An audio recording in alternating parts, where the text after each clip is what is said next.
Assalamualaikum warahmatullahi wabarakatuh.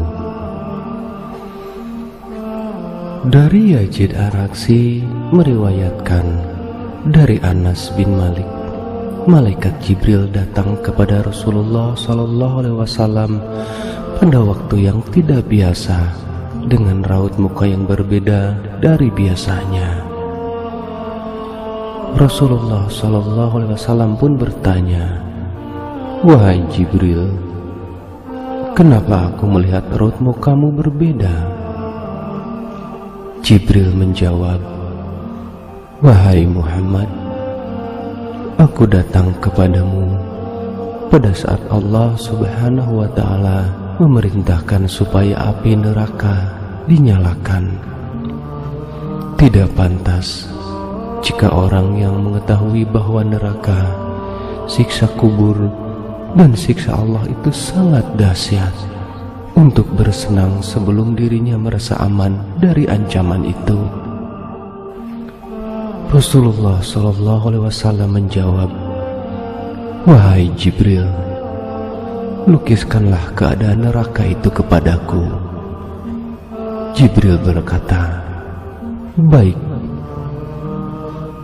Ketika Allah Subhanahu wa Ta'ala menciptakan neraka, apinya dinyalakan 1000 tahun hingga berwarna hitam pekat, nyala dan baranya tidak pernah padam.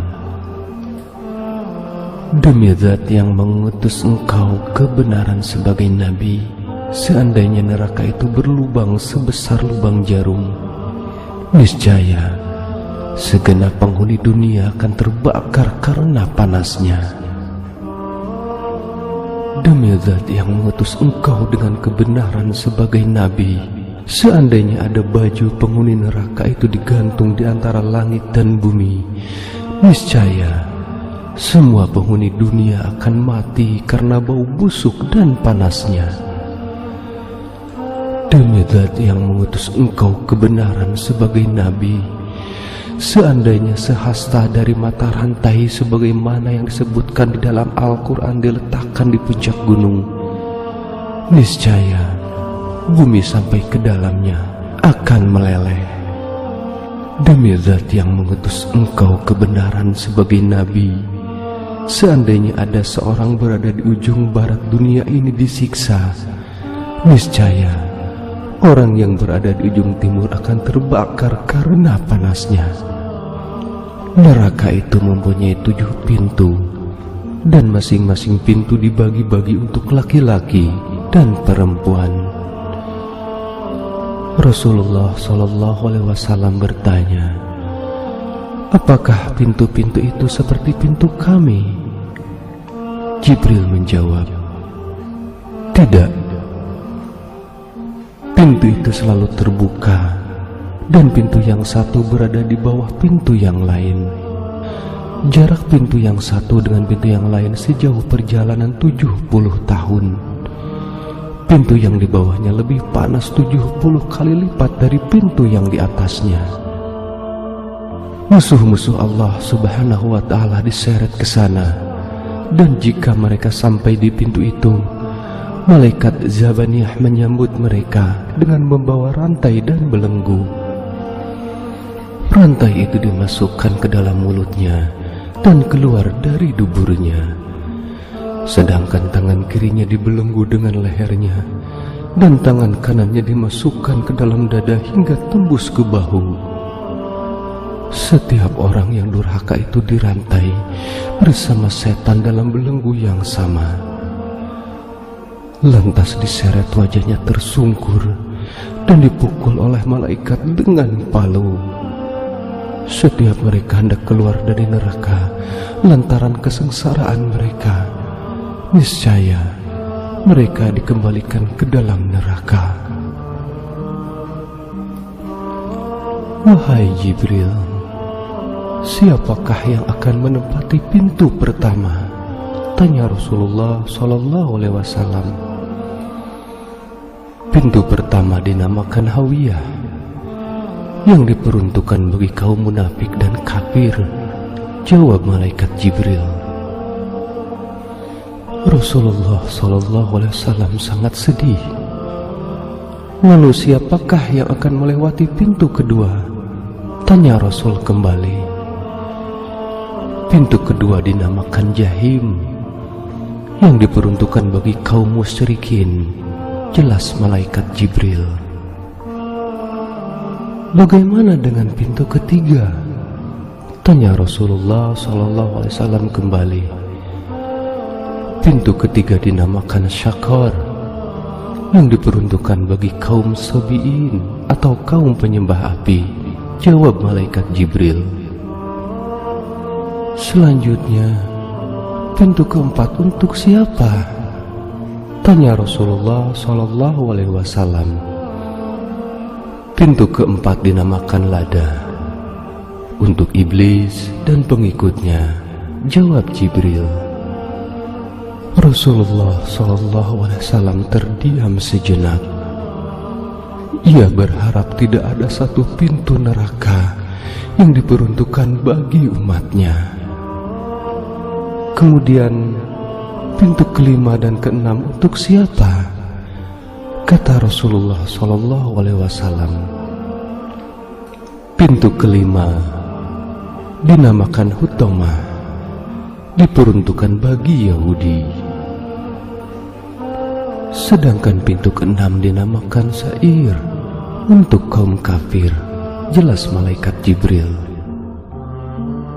Wahai Jibril, sekarang ceritakanlah kepadaku tentang pintu neraka yang ketujuh itu.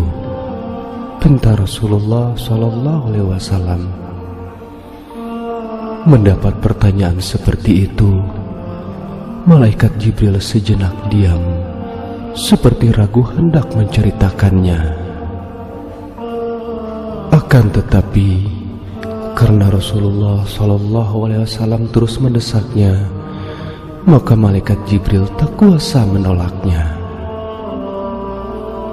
Ya Rasulullah, pintu ketujuh itu diperuntukkan bagi umatmu yang berdosa besar dan meninggal dunia sebelum mengucapkan taubat. Jelas malaikat Jibril yang sedikit ketakutan.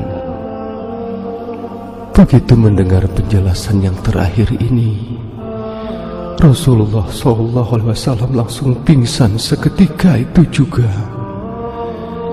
Beliau tak menyangka bahwa umatnya pun disediakan tempat di neraka.